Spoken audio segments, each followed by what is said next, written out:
दिया इस जीवन का सब भार तुम्हारे हाथों में। अब सौंप दिया इस जीवन का सब भार तुम्हारे हाथों में। है जीत तुम्हारे हाथों में और हार तुम्हारे हाथों में। है जीत तुम्हारे हाथों में और हार तुम्हारे हाथों में। अब सौंप दिया इस जीवन का।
जो जग में रहो तो ऐसे रहो जैसे जल में कमल का फूल रहे।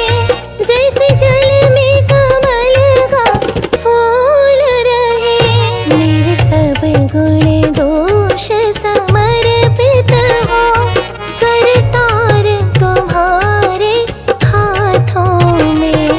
अब सौंप दिया इस जीवन का सब भार तुम्हारे हाथों में।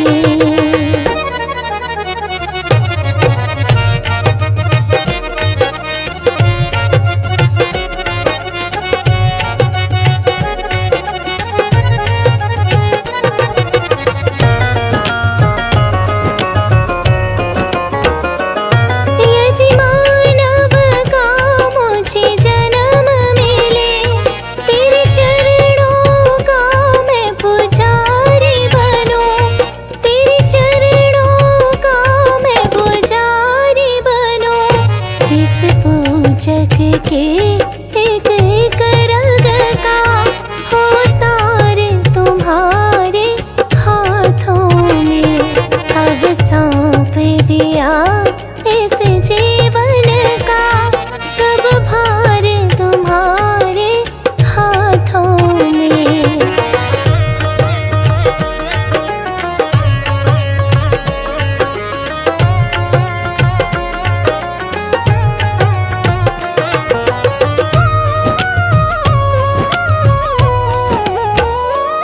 जब जब संसार में जन्म मिले,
दिया इस जीवन का, सब भार तुम्हारे हाथों में।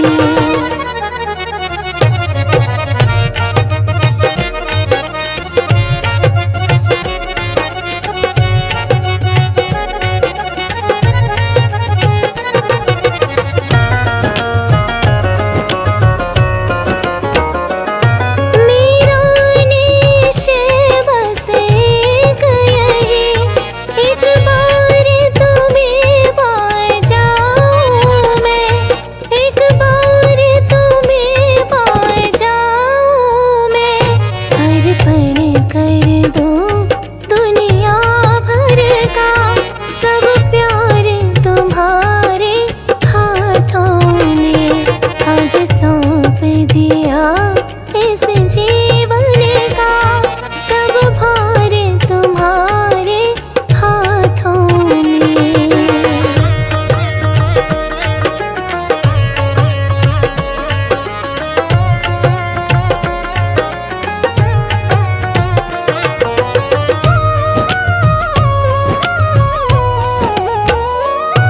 जो जग में रहो तो ऐसे रहो, जैसे जल में कमल का फूल रहे, जैसे जल में कमल का फूल रहे। मेरे सब गुण दोष समर्पित हो, करतार तुम्हारे हाथों में। अब सौंप दिया इस जीवन का, सब भार तुम्हारे हाथों में।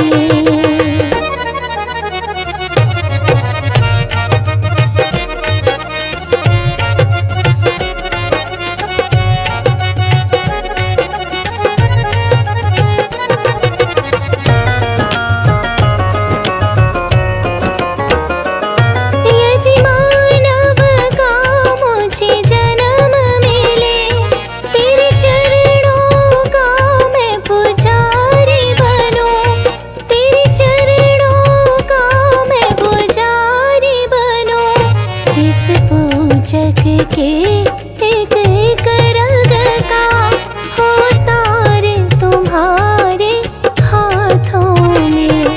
अब सौंप दिया इस जीवन